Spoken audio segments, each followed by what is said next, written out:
పదవి విరమణ తర్వాత మీ జీవన ప్రయాణం ఎలా ఉందో మా S4 వీక్షకులతో షేర్ చేసుకోగలరా? పదవి విరమణకి ముందు నేను చాలా వృత్తిపరమైనటువంటి ఇబ్బందులు ఎదుర్కోవాల్సి వచ్చింది.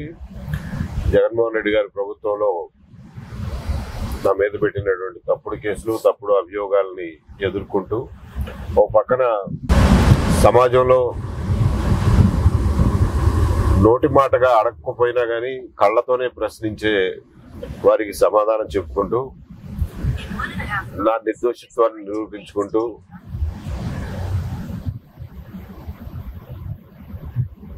అది కంప్లీట్లీ బేస్లెస్ ఎలిగేషన్స్ అనే దాన్ని ప్రూవ్ చేసుకునే క్రమంలో 5 ఏళ్ళు నేను నా కష్టాలని పడాల్సి వచ్చింది.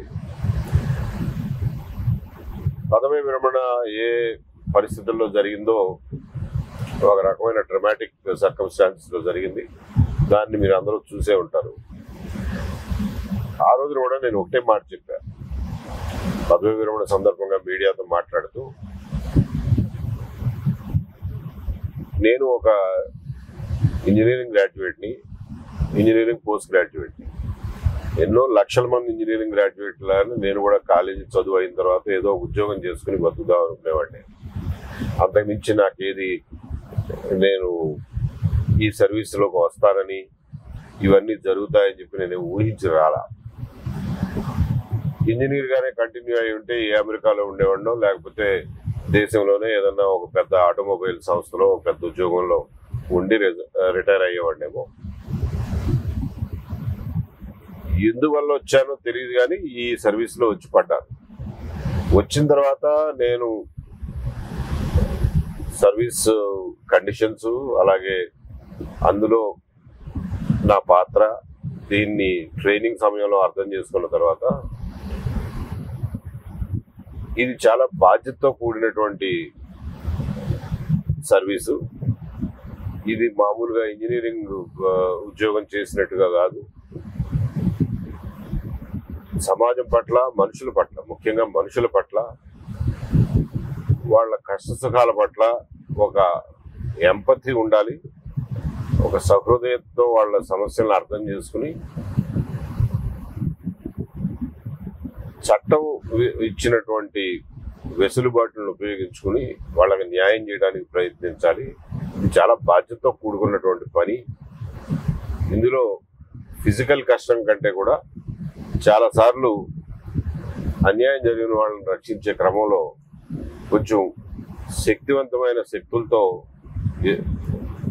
ఎదుర్కోవాల్సి రావచ్చు. పోరాటం అని అన్నా కానీ ఎదుర్కోవాల్సి రావచ్చు. అటువంటిప్పుడు గట్టిగా నిలబడాల్సిన అవసరం ఉంటుంది అని చెప్పి నా సర్వీసు మొదటి కొన్ని సంవత్సరాల్లోనే నాకు అర్థమైంది.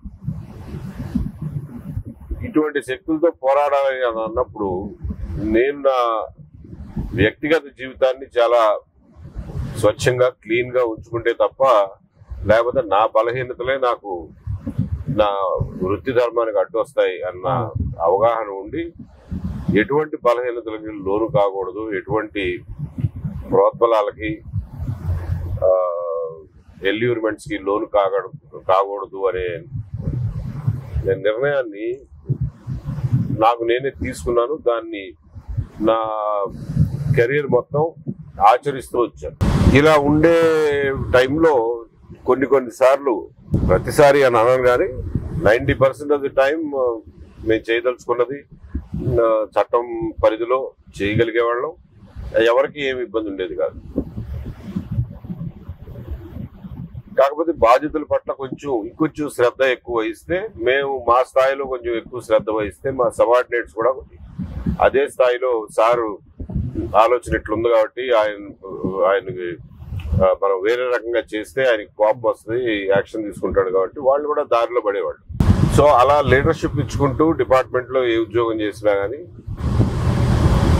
డిపార్ట్మెంట్లో పనిచేసే వాళ్ళ వెల్ఫేరు, వాళ్ళ సంక్షేమం, వాళ్ళ కష్ట సుఖాలు, వాళ్ళ మంచెళ్ళు తెలుసుకుంటూ నా వృత్తి ధర్మాన్ని నిర్వహించాను. కాకపోతే ఒక 10% విషయాల్లో ఎక్కడో ఒక చోట ఒక ఎమ్మెల్యేతోనో, ఒక మినిస్టర్ గారితోనో, ఒక చీఫ్ మినిస్టర్ గారితోనో, లేకపోతే మా సీనియర్ ఆఫీసర్స్తోనో పార్టీ రాజకీయ నాయకులతోనో కొంచెం కాన్ఫ్లిక్ట్స్ వచ్చేవి. అయినా కానీ నేను ఇది కరెక్ట్ అనుకున్న దానికి గట్టిగా నిలబడేవాడిని. వాళ్ళు కూడా కొన్నిసార్లు సర్లేండి ఈయన చెప్పిన వినడం, ఈయనలో మనం తప్పు పట్టడానికి కూడా ఏమి లేదు కాబట్టి వదిలేయండి అని చెప్పి వదిలేసేవాళ్ళు. కొన్నిసార్లు పంతం బట్టి నన్ను ట్రాన్స్ఫర్ చేస్తారు అది ఇది అని ట్రాన్స్ఫర్ చేయించేవాళ్ళు. ట్రాన్స్ఫర్ నేను ఎప్పుడు పెద్ద పనిష్మెంట్ గా తీసుకోలే. I took it sportively. So ఆ రకంగా చాలా సార్లు నా 30 ఏళ్ల సర్వీస్ లో ఒక 15-20 ఏళ్ళేమో అయినా నేను ప్రజలతో డైరెక్ట్ గా టచ్ ఉండేటువంటి పోస్టుల్లో ఉద్యోగాలు చేశాను. ఒక 10-15 సంవత్సరాలు అంటానికి లూప్ లైన్ అంటారు కానీ అవి కూడా ఇంపార్టెంటే, అడ్మినిస్ట్రేటివ్ జాబ్స్, అటువంటి పోస్టులు నిర్వహించేవాడు. సో ఇలా జరుగుతూ వచ్చింది. నేను అందుకనే ఈ గత జీవితం అంతా గుర్తు తెచ్చుకునే రిటైర్మెంట్ రోజున ఒక మాట చెప్పాను. ఏంటంటే నా జీవితం అంతా ఎందుకు వచ్చానో తెలియని ఈ సర్వీస్ లో బాధితులను రక్షించడానికి, అన్యాయాల్ని, అక్రమాలని, అరాచకాలని, అణచివేత నుంచి బలహీనుల్ని, అశక్తుల్ని కాపాడడానికి ఉపయోగించాను. కాబట్టి నేను రిటైర్ అయిన తర్వాత కూడా ఇదే పని కంటిన్యూ చేస్తాను. బికాజ్ ఇది తప్ప నాకు వేరే పని ఏమి రాదు. నేనేమి విశ్రాంతి తీసుకుని దుప్పటి పడుకునే మూడ్లో లేను. కాబట్టి ఇదే పనిని కొనసాగిస్తాను అని చెప్పాను.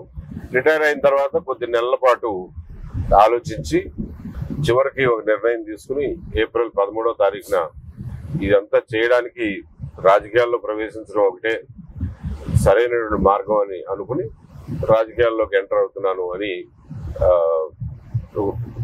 One of the victims, one of the బాధితులు కోడికత్తి శ్రీను ఇష్యూతో స్టార్ట్ చేసి ప్రజా జీవితంలోకి అడుగుపెట్టాను.